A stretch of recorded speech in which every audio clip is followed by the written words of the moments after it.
Hi everyone, my name is Eric, creator of Captain Grumpy Gaming, and welcome to my channel. In this Asheron's Call Let's Play series, my goal is really to introduce new players and even returning players to one of my favorite all-time games, and to hopefully flatten out some of the learning curve that comes with playing it. If you're not familiar with Asheron's Call, AC was one of the first ever massive multiplayer online role-playing games that was ever released. It was released in late 1999. I think it was late October, November of 1999, and it was one of the first, but it kind of took a back seat to Ultima Online and EverQuest, which were two of the other MMOs that were out at that time. Not really sure why. I mean, it's probably debatable on why it wasn't as popular, but I suspect it probably had to do with a steep learning curve. Uh, it's it's very difficult. There's no hand holding in this game, and it's really kind of tough to get into if you don't know what you're doing. There was a little bit of information at the time about it and trying to get into it, but it was pretty difficult. Over time, it did evolve, and some new features were introduced to make your level progression quicker. Uh, but in early days, it wouldn't be surprising to see people spend hours and hours trying to come up with the right combination of talismans and powders and tapers to cast spells, or come up with the right ingredients in the right order to cook pizza, for example, or even trying to get from town to town, trying to figure out how to get from Holtberg to Rithwick, for example. And then trying to get to Direlands and all that. It could take hours and hours to try to get anywhere. So very high learning curve, high barriers of entry for this game. Um, yeah. So again, unlike games today where you've got like high detailed maps and you've got quest way lines and things like that, Asheron's Call didn't come with any of those luxuries. If you died, the best you could hope for, you got a little mini map. It had coordinates, and if you died, the best you could hope for is that you had written down these coordinates, because it was going to tell you where your corpse was. You had to go find it. And then if you got into dungeons and you died in dungeons, which these dungeons are handcrafted with a purpose to confuse. I'm convinced of that. So if you died in a dungeon, there's no maps to get around, and all bets are off on finding your stuff. So very very difficult game to play, but that was also the intrigue for a lot of people, and it was really one of the most immersive games that I've ever played and have experienced since. So with that, I welcome you again to my channel, and I hope you enjoy. I'll try to be as unassuming as I can as I go through and describe the different kind of getting started features of the game.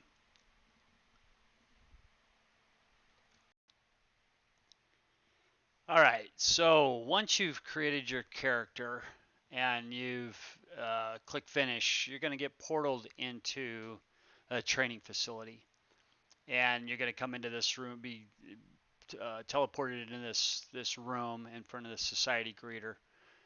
So you start in the training room, and I'm going to try to cover the UI and all the different components of it to kind of make it easier. There's a lot of configuration that can be done to your HUD and your UI. So I'll try to cover as much of this as I can. I won't go over all of it, but I'll try to cover and highlight a lot of the important pieces. So starting in the upper right corner, so to begin with, ignore this right here. This is plugins, and there's a lot of information out there. Maybe I'll make a video on this plugins as well, but this is really plugins that were built by a community uh, that added new features into the game. There are maps, there's macros that can help you kind of do things a lot easier. all kinds of different features and improvements. So ignore this one, and then in this far right as well, this is a decal plugin container, and I think this is a Verendi tank container. So ignore those two. But starting in the upper left-hand corner, you've got a set of 6 icons here. The first icon is your internet connection link, and this will go from green, I think green, yellow, red, depending on how good your connection is. Not, not. This will never change. If you're playing a local server, this will always be green. But with the internet the way it is nowadays and the connectivity, it'll probably always be green. But that's what that first icon represents. Second icon is going to represent your beneficial spells that you currently have on you. So right now I don't have any. If I click on, so like when you first start the game, you get this Blackmore's Favor gem. So if I click on that, that's going to apply. I forget what it is, armor, I think it is. If I click on this, I can see, so these are going to be the beneficial spells that are in effect on me currently and how long those spells last. All right, the next icon in here is red wand, and that's going to show the negative spells that are put on you. So if you get imperiled, for example, that will show, if you click on this icon, that'll show in this list of negative benefit spells. All right, the fourth in this list is your Vitae, and this is a red and yellow. It looks like a star, some kind of star, but this is going to show your Vitae. And Vitae is, you experience Vitae when you die, and on death, it will basically it takes away a percent of your experience points, and usually I think it's 5%. You get 5% Vitae each time you die. I don't remember the exact specifics, but ultimately, when you die, you get a penalty to your experience, and experience points get removed. And until you work that Vitae off, that indicator is going to show you how much Vitae you have.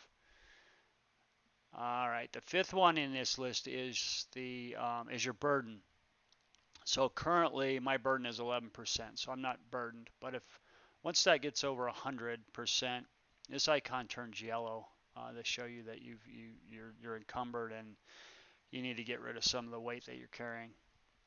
And then once it gets to, I think it's 200, it turns red and you're extremely encumbered. You can still move at that point, but very, very slowly.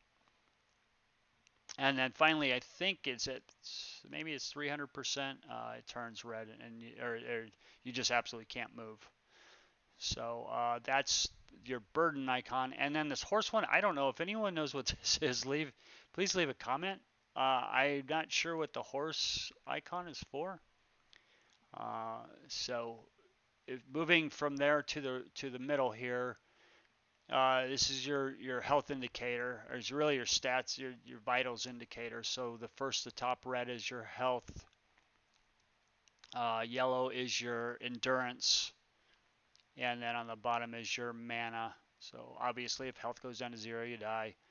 Endurance, if it goes down to 0, you can still move, you can still fight, but extremely slowly, and your health will drop a lot quicker with no endurance. And then finally mana. Mana is used to cast spells, and if you don't have any mana, you can't cast spells. Okay, and then so moving to the far right is your mini map, and you can because I'm in the training hall, I don't have coordinates under here. It's just I'm inside a dungeon, so coordinates go away inside of dungeons, or training halls for, I guess, is a dungeon. When you're out in the open, you'll have a coordinate system under here. But here's your mini map, and then one critical or important or interesting piece of the mini map is you've got this lock. So right now, I can, for example, I could take my vital stats dialog here or box here and move it around. I can move this indicator around, but once I click on this and lock it, things you can't move anymore. There's some stuff like your chat down here, but certain things are locked and they can't move. So, and you'll know it's locked because this bar, this border around your window disappears. So hopefully that helps. That was something that was I like. Oh boy, I'm glad I know that now. So hopefully that helps. All right, and then so moving down into the far left-hand corner is your chat, and really there's four different buttons here, and each one of these buttons represent different types of chat. So I think this is just speech. This one is for your allegiance, and I'll talk about that allegiance in a minute. Third one is for fellowship. So if you're in a party or a fellowship, this chat is specific to that. So only people within your fellowship will see it. Same thing here with your allegiance. Your allegiance that you're in will see it. Speech, I forget what that one is exactly. And then there's this channels one as well. So different types of speech and different types of chat. I mean that you can that is scoped to whatever that chat is. So this one's scoped to fellowship, for example. So only people in your fellowship will see it. And then in addition, if you click on this chat button here, you've got additional options here. So you can you can ignore this guy if you want, or you can tell him something. An NPC, so I don't know what you tell him, but you could tell him something. So there's additional options within here, and then if you're in an allegiance, you can talk to your monarch, you can talk to your patron, etc. So there's a bunch of options here for chat. As it being an online game, this obviously is a pretty critical piece. So a lot of functionality there. All right, and then finally moving over to the right-hand side, this is going to be this is where you're going to be spending most of your time when you're trying to get organized and figure things out and stuff. So I'm going to drag this up to make it a little bit bigger to see. And starting with your very first screen, when you open up, down here there are 6 buttons. So starting here, you've got your allegiance. And this is going to give you the information. If you are in an allegiance, it's going to show you who your monarch is, who your patron is, and a patron is kind of a person that you've sworn to. I don't know. Think about it like Star Wars. You've got your master and your Padawan. So your patron is your master, and you're the Padawan. So that's really. And this is really unique to Asheron's Call, your allegiance system. I'm not sure of any other system or game where you've had this type of system. So really unique. But that's what this first button is. And then across the top here, you got 4 tabs. So your allegiance is going to show again who your monarch is, who your patron is, and then if you got people that are following that you're a patron of, they're your vassals, and then it'll show them here. Next is your fellowship, and this is a temporary. You can temporarily create fellowship. So if you want to go on a quest and you're in a party, you can create a fellowship, and then everyone in the fellowship can. There's different options. You can, like I mentioned earlier, you can chat within the fellowship itself. You can ignore fellowship requests. There's different options here. You can determine whether or not you're sharing fellowship loot, or if whoever gets to kill gets the loot. So there's different options there. Next in the next tab is your friends list. And so in the game, as you meet people, you would make friends and you would add them to your friends list, and then you could chat within. A specific friends list. And then finally, squelch means someone's annoying you, bugging you. You're just sick of listening to this person. You can squelch them, and that basically prevents them from talking to you or being able to communicate with you in any way. All right, next button is your spell book, and really what this is going to show you is which spells you've learned. And of the spells, there are 4 different schools, and now 8 different levels of spells. I think when the game first came out, there was only 5 or 6. They've added a couple levels since, but 8 levels, and then 5 different schools. I guess Void is a new one too, or not new, but it was introduced after the release. So you had Creature, Item, Life, and War, and then Void came after. So really what this is going to show you is all the spells that you have, and then you can filter those spells based on clicking or unclicking these radio buttons. And then if I right click on a spell, it's going to show me what that spell is. It's going to show me how much mana it uses, how long it lasts, how far you can cast it, and the components that it requires. And then on your components tab, it's going to show you what in your inventory you have and whether or not you can cast that spell. So right here, the formula to cast Aura of Blood Drink Yourself 1 is a lead scarab and a prismatic taper. Well, in my inventory, I have 5 scarabs, lead scarabs, and I have 25 prismatic tapers, so I can cast that spell. You do need a wand to do that. Do I get a wand? Yeah, I do. So you get a wand. So if I were to come here, I got to add that. And then if I were to cast that spell, I'm not very good right now, so there's probably a lot of fizzling, although it just happened. It just worked. That's going to show me. So that's what the component tabs does. All right, next tab is going to be starting with the tabs across the top. You get the attributes. So here's your base attributes that you set up when you first created your character. Strength, endurance, coordination, etc. So there's all those pieces. If you click on one, I don't have any experience yet, but as I gain experience, it's going to show me down here how much it costs to raise. So right now, 110 experience to raise it. I have 28 unassigned, so I can't raise it yet, but it's going to show me. And then to raise an attribute, you can click either this button here, which will raise it by 1, or if you get enough experience, you got this plus 10, so you can raise it by 10. All right, next tab is your skills. So just like your attributes, same exact thing, but these are your skills. And again, it's gonna, you've got how much it costs to raise down here, and clicking on these buttons will either raise it 1 or 10. And then finally, titles. So as you progress through the game and you complete certain quests, you'll get new titles. I don't know, Slayer of Othoi, or whatever. There's a whole bunch of titles out there. So that's what's this tab will show you, is all the titles that you've earned as you've progressed. This tab here is kind of a notes contracts tab. I don't use it a ton, but it's pretty nice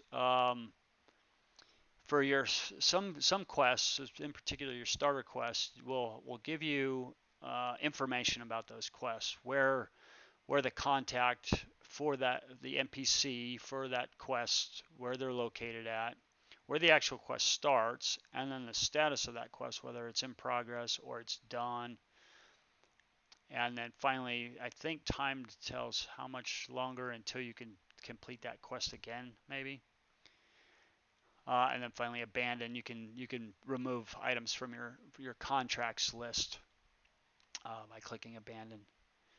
Next in the list is journal, and this is really cool. So you can actually take notes. So this game, just like old D&D or any old NES games, RPG games, where you have to write stuff down on paper, this game was kind of the same way. You write a bunch of notes like, hey, this is where I found this thing at. Well, the game introduced or has this feature of being able to journal that information. So you don't have to look at a bunch of paper. You can actually catalog and capture that within this tab, excuse me. And then finally, page list, I don't use a whole lot. If anyone knows what the page list is for, go ahead and leave a comment. All right, and then the next button down here is going to be your map. So you've got a mini map, but you've also got this kind of full-blown view of the map.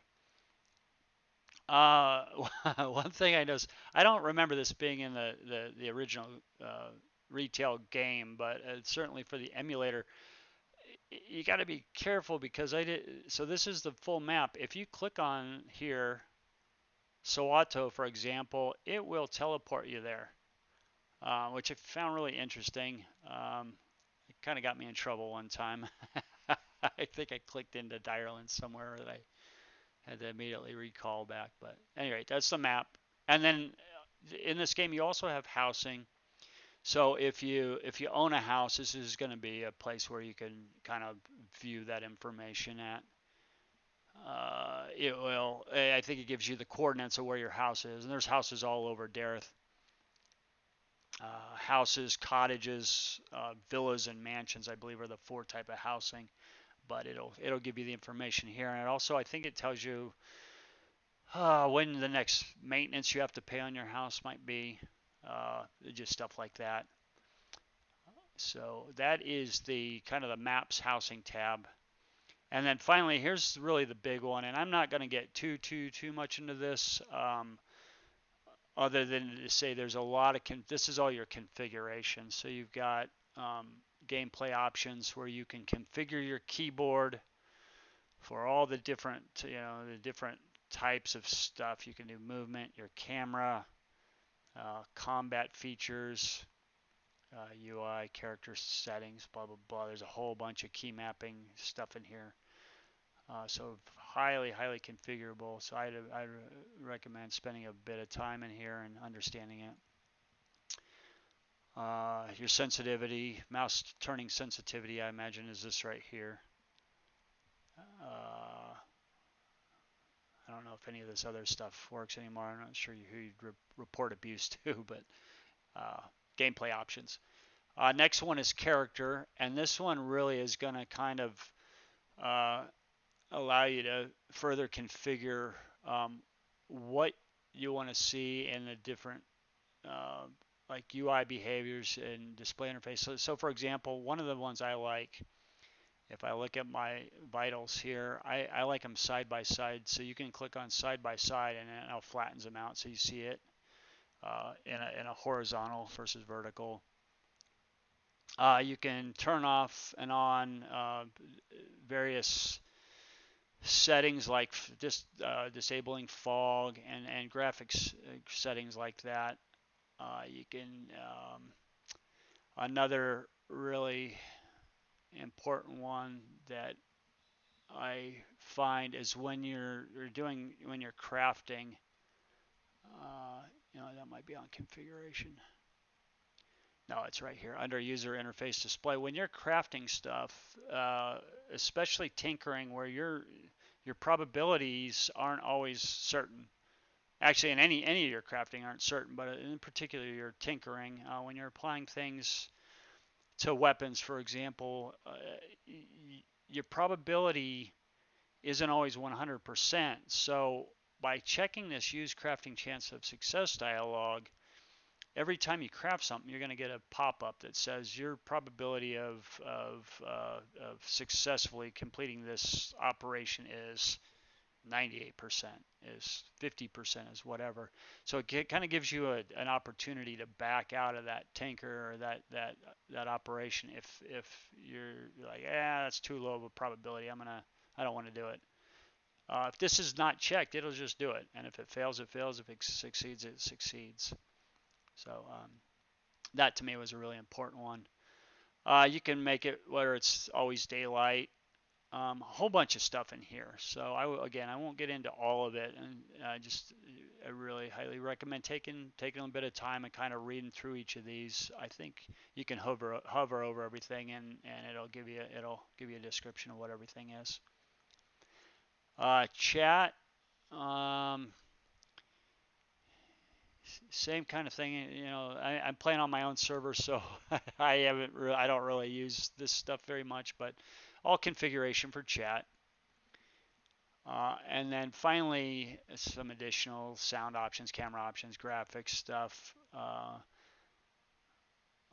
One that I have on is full screen, so if you can toggle between full screen and windowed mode. Again, bunch of stuff, very highly configurable. One of the great parts of the game. I mean, you can really kind of lay things out the way you want. I want my chat to be bigger. I can expand my chat. I can raise that up. I can move it all around. I want my combat moved. I can move that, wherever I want to move it. I can expand it out however I want to expand it. Kind of arrange things the way I like. So hopefully that helps. If you want to know any more, please leave a comment, and I appreciate your time.